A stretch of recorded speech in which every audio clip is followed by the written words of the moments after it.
welcome back to our self-defense video series brought to you by Premier Martial Arts and the Emily Taylor Center. My name is Emily, this is Kelly. She'll be helping me today with some of our exercises. Today we're going to go over our self-defense stance, what it's used for, how to move with your self-defense stance, and then we're going to go over a quick little drill that you can do with a partner. So first off, let's go through our self-defense stance. So the main thing about this is your fence. You bring your hands up just like this, and it's telling somebody, hey, back away. If somebody walks up and you're in a physical altercation, you definitely don't want the image to be going like this, right? That's probably not a good plan. However, this sends a very clear message to the person that you're facing and also to any bystanders. So the first part is our fence. We want to make it like we're taking an old school picture, not a selfie, none of that.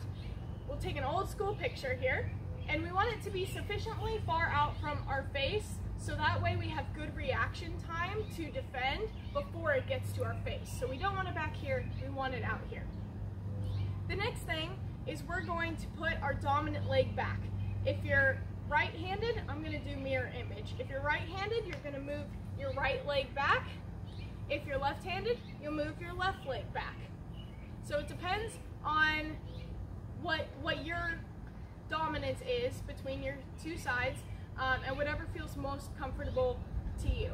So I'm going to go ahead and go as if I were right-handed, but again I'm mirroring. So where I put my left leg back, you put your right leg back. So this is our self-defense stance. We want to keep our chin tucked a little bit so that way if anything makes it past our fence, we take it in the forehead and not the nose. And we also want our knees to be bent and our back heel to be off the ground, like this. That way we can easily move. From here, we would be able to put distance between us and any bad guy that's out there, and we can also sound out from this position. Back off, leave me alone. This sends a very clear message. This could be a little bit more mixed, like you want to fight, so we're sending a very, very clear message with this fence and this position. So now let's go over a little bit of movement. So with movement, we want to keep in mind that whichever way we want to move first, we pick up that leg first. So let's say I'm moving forward. I'm going to pick up my front leg, push off with my back leg, and then move forward. If I wanted to move back, I'd do the opposite. I'd pick up my back leg, push off with my front leg, and I keep that stance. If any of you are like me, I'm walking down Mass Street and I trip over air and fall on my face. This is to help prevent that. By keeping this wide base, there's very little chance that I'm going to be knocked over or trip over my own feet. And this movement, which we call shuffling, makes sure that we keep that stance. So moving forward, I pick up my front leg. Moving backward, I pick up my back leg. If I wanted to move to my right, I would go like this. If I wanted to go to my left, I would do the opposite. So whichever way you move, that's the foot you want to pick up first. So that kind of leads us into our game. You might want to practice this a little bit so you have the movement down before you start playing some shoulder tag. But once you think you've got that down, then that's where this next step comes in. So this is when Kelly's going to help me. So the two of us, we're going to go to our self-defense stance, just like this.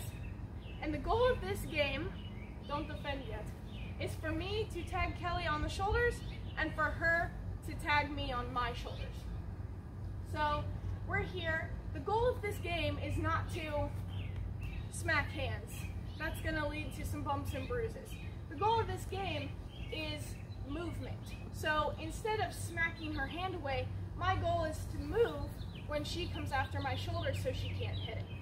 So when we're playing shoulder tag, we're kind of moving around, doing shuffling, trying to get each other's shoulders here.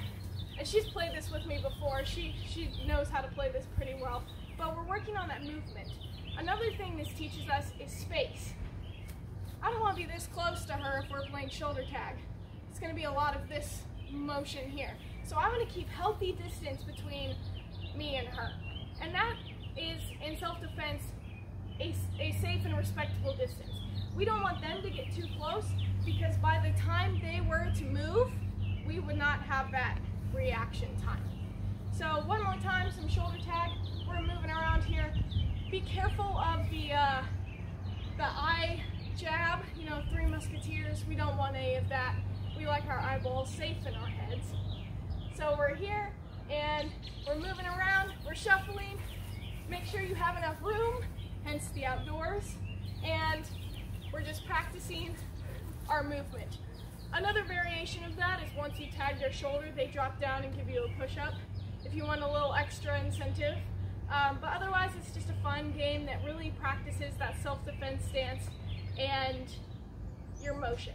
So next week, we'll start getting into some of the hands-on physical self-defense and things like that.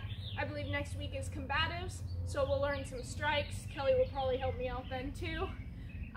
So thank you guys for coming and watching again. I hope you're enjoying the video series. As always, if you have any questions or suggestions, my email is in the post from the Emily Taylor Center, so just let me know. See you guys next week.